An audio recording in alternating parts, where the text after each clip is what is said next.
Salut les bricolos, j'espère que vous allez bien. Aujourd'hui c'est vlog. Il y a pas mal de choses qui sont en train de bouger sur la chaîne et dans ma vie professionnelle, donc je vais les partager avec vous aujourd'hui. D'ailleurs dites-moi si ce genre de format vous intéresse en commentaire. Ça peut être intéressant de faire ça une semaine sur deux ou de temps en temps quand j'ai des choses à dire. Ce serait un genre de vidéo un peu plus dans les coulisses, on va dire. Je vais vous partager un petit peu les news, qu'est-ce qui se passe en ce moment, quels sont les projets à venir, les vidéos à venir, etc, etc. Donc, sans plus tarder, on commence, c'est parti.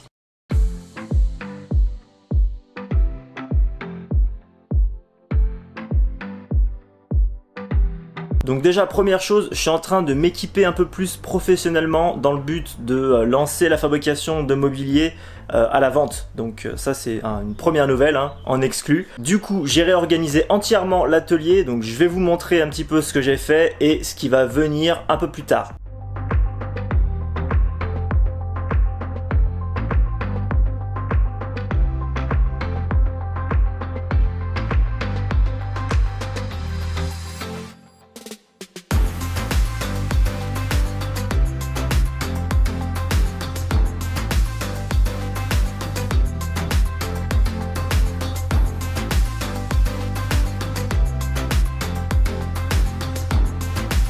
Donc le premier changement, c'est la position de cet établi de fortune qui me servait jusqu'à présent.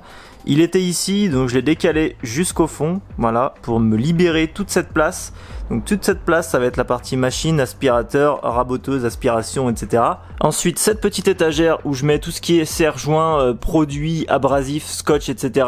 Elle bouge pas, elle reste là. Donc là, on a tout un coin un petit peu spécifique, plus pour le travail manuel, on va dire. De ce côté-là, c'est là où je stocke un petit peu mon bois. Bon, j'en ai pas trop parce que j'essaie de pas avoir trop de stock. Donc là, j'ai encore une grosse planche en noyer noir américain en 60 d'épais. Donc elle est vraiment balèze. Puis 2-3 chutes, j'ai du frêne, encore un petit peu de noyer. 2-3 chutes en massif de ce côté-là. Voilà, un petit peu d'électroportatif. Puis derrière la porte, je stocke un petit peu tout ce qui est chute en panneaux dérivés, donc contreplaqué, médium, etc. pour faire tout ce qui est coffrage et compagnie. Et du coup, je voulais vraiment dégager l'espace au centre pour y mettre la scie sur table, et dans le prolongement je vais fabriquer un établi de 2 mètres par 1 mètre, donc vraiment un gros truc. Le but étant évidemment qu'il aille dans le prolongement de la scie sur table, donc exactement à la même hauteur sur tout le long. Donc aussi, deuxième chose importante, c'est que du coup j'aurai de la place d'un côté et de la place de l'autre, donc même pour les vidéos ça sera beaucoup plus facile. Du coup je pourrais tourner autour de l'établi, ajuster un petit peu mes lumières comme je veux, et puis surtout poser ma caméra où je veux. Donc ça c'est vraiment un point hyper important.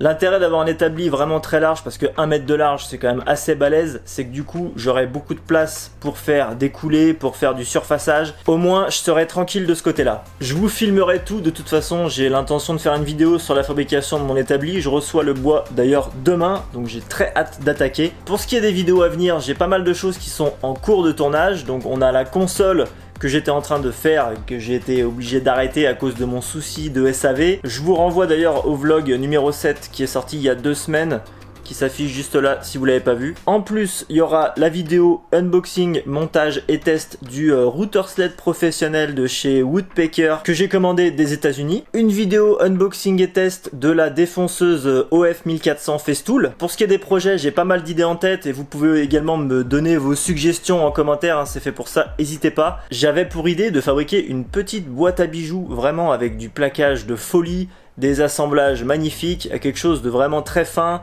de très bon goût et avec beaucoup de technique, et refaire une planche à découper en bois de boue et en trompe-l'œil, mais version 2.0. Donc voilà ce qu'il en est pour ce qui est des nouveautés et des projets en cours. N'hésitez pas à donner votre avis en commentaire sur ces idées de vidéos et de m'en donner encore plus. Et enfin, dernier point, j'ai eu la chance de participer en live à la matinale sur Bichon TV, animé par Laurent Jacquet de la chaîne LJVS que tout le monde connaît. C'était vraiment un super bon moment qu'on a passé ensemble, très inspirant, très motivant. Si ça vous intéresse, vous avez la possibilité de regarder le replay sur YouTube ou sur SoundCloud en podcast. Je vous ai mis tous les liens dans la description. Et pour ceux qui seraient intéressés par ma formation La résine époxy clé en main, je vous ai glissé un code promo durant ce live, donc ça vous fait une raison de plus d'aller voir ça. Et pour info, ce code promo supplémentaire sera valable jusqu'au 30 avril uniquement. Sur ce, je vous souhaite comme d'habitude un excellent dimanche, prenez soin de vous, mais surtout prenez soin des autres. Quant à moi, je vous donne rendez-vous dimanche prochain pour une nouvelle vidéo.